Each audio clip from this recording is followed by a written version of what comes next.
Hi, I'm Damien and welcome to 1833, a vlog where we discuss and learn about rums.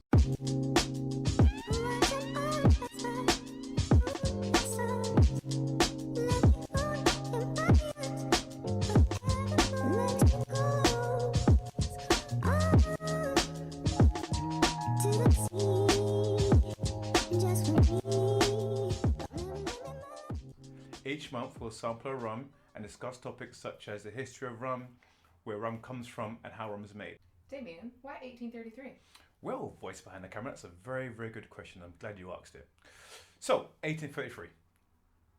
In that year, in August of that year, the UK Parliament passed the Slavery Abolition Act. Now, slavery was actually abolished in 1807, but in 1833 it became both illegal to own and to buy slaves.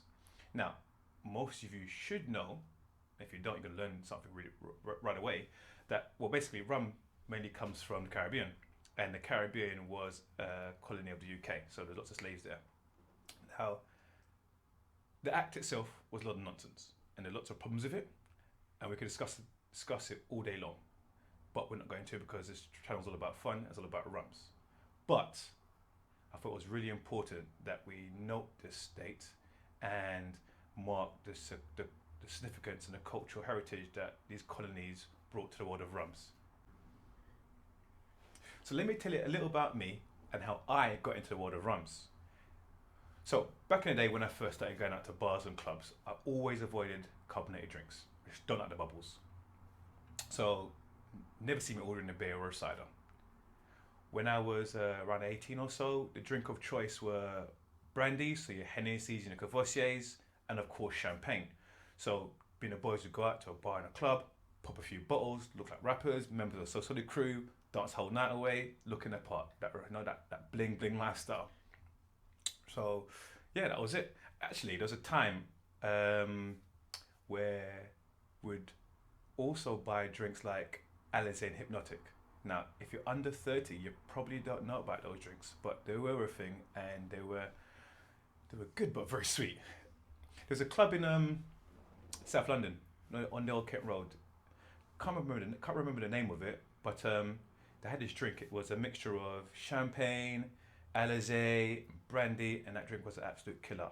It was good, but it was a killer.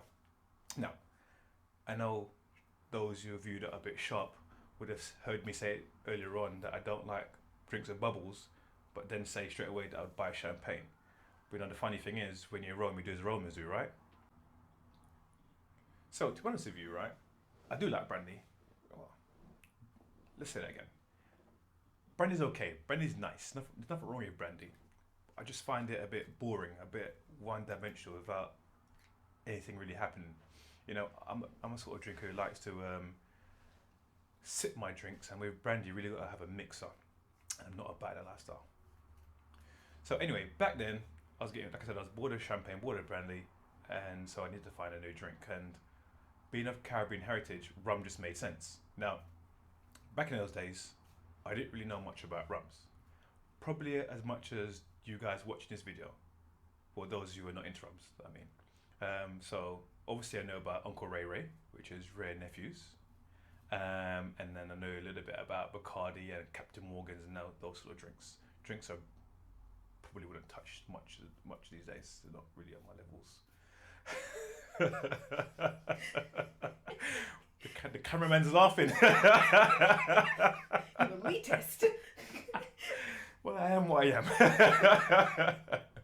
So yeah, basically, there's lots to what of rum, and we're gonna learn about rums together. I'm gonna show you what I know, and yeah, we'll have a great time. Now, I need to let you know that I'm not a rum expert. I'm not a sommelier in the world of rum. I just love the stuff, and I have some good recommendations, and we'll just find rums to taste. Some will be good, most will be excellent, and there'll be a few rubbish ones in there as well.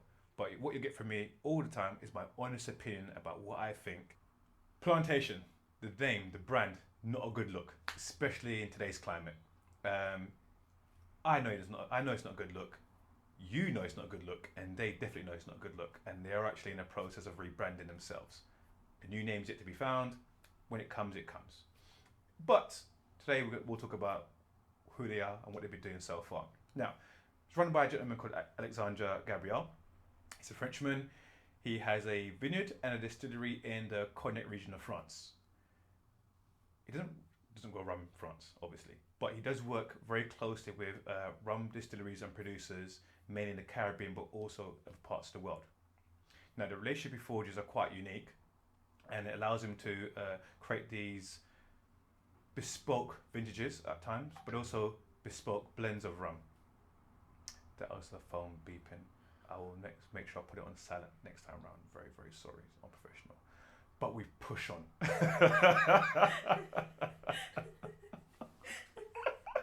I'm not going to pause it, I'm going to keep going. Right, so back to what I was saying. So they work with producers in the Caribbean all over the world, make these great unique blends of rum. Now, they also have a process that I've not seen anywhere else. We may learn about someone else that does this as well in the future, but at the moment, only people I know that does this is Plantation, and that's what we call a double aging process. Now, when a distillery makes a rum, they sit in a bourbon cask, usually a bourbon cask, in that island, in that place where it was produced. Now, we'll discuss how aging works and affects rums in the future, but just know for now that aging can make, and in most instances, makes rum taste much better. So, in this double aging process that Plantation use, like I said, it stays in location for a couple of years in those bourbon casks. Usually, they're made from American white oak. Then, when that process is finished, the brand then transports those casks over to France. Now, the easy way to do this would be just to put them in an airplane, send them off to France, a couple of hours, and Bob's your uncle. But what Plantation do is actually ship these casks to France via boat, which takes much longer.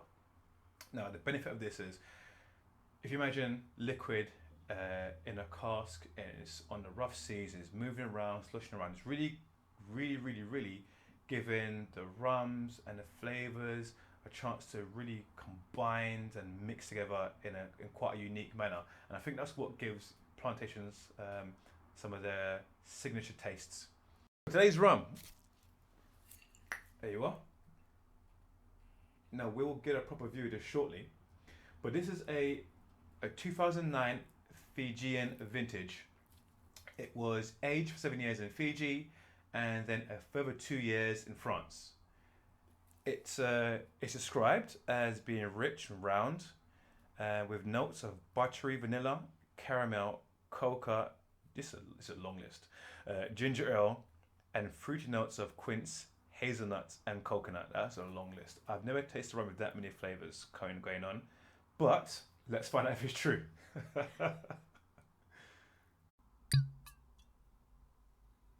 So, what does it smell like? I'm definitely getting a little bit of caramel and vanilla in there. Smells good. Yeah, it looks good as well. Nice colour to it.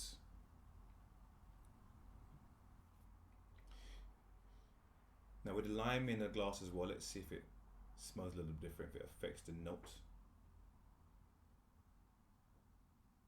Not really, it smells pretty much the same. Let's give it a taste.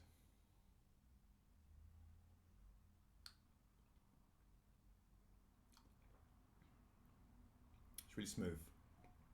Really, really smooth. I always find the sound of a good rum is when you're doing after you've had a little shot of it. This has gone down really smoothly. It's really great taste.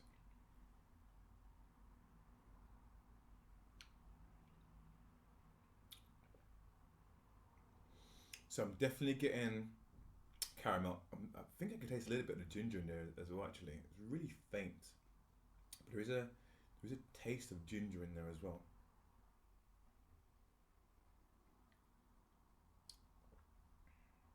Yeah, I'm picking up a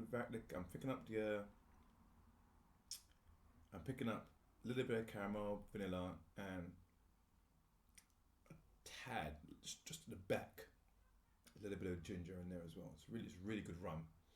Super smooth, smells great, really tasty. It's not a rum that I would ever say that you should be mixing. This is something you can, as I'm doing, just drinking straight. You may, personal preference, you may want to take lime out. You may want to add some ice to it as well.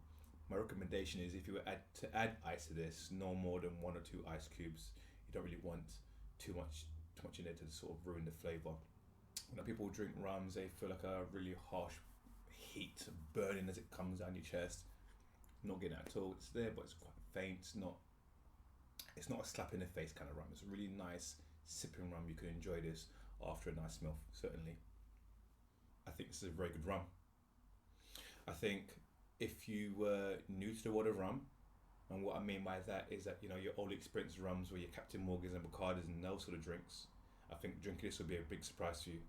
I think this is a drink that will open your mind, open your eyes to how much rum there is out there. Super smooth, super flavoursome. Doesn't give you that harshness that you may expect in some of those mass-produced rums.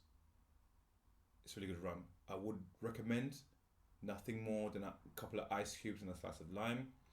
But if you feel that's a bit strong for you and wanted to mix it with something, I'd say you'd need nothing more than maybe a little bit of ginger beer or maybe some lemonade. But I wouldn't go down a Coke route with this particular rum at all. If you know someone that likes rum and you're buying it for a gift, maybe for Christmas or for a birthday, I don't feel they'll be disappointed. I think they'll enjoy this and be happy with the effort you went to find something so unique. Remember, this is a 2009 vintage, so it's going to be in limited numbers. So firstly, it might be quite difficult to find in the first place. Secondly, it won't be around for a long time. So if you are thinking about getting a gift for a rum lover, then I'd say go and get it now before they're gone. I'd love to hear your thoughts about this rum. If you go out and buy it, please leave a comment down below. Tell me what you think about it. Tell maybe you're better at picking out some of the flavours than I am. I'm not a professional here, I'm just someone that loves rum. And so you may have a palate that's even better at picking out those individual flavours than I have been. So please, leave a comment below. Tell me what you think about the first rum on the channel. Please like and subscribe. Like I mentioned at the beginning, I aim to do a video every month. I have actually got next month's rum ready to go. But thank you for joining me today. It's been a pleasure, and I look forward to drinking more rums with you in the future.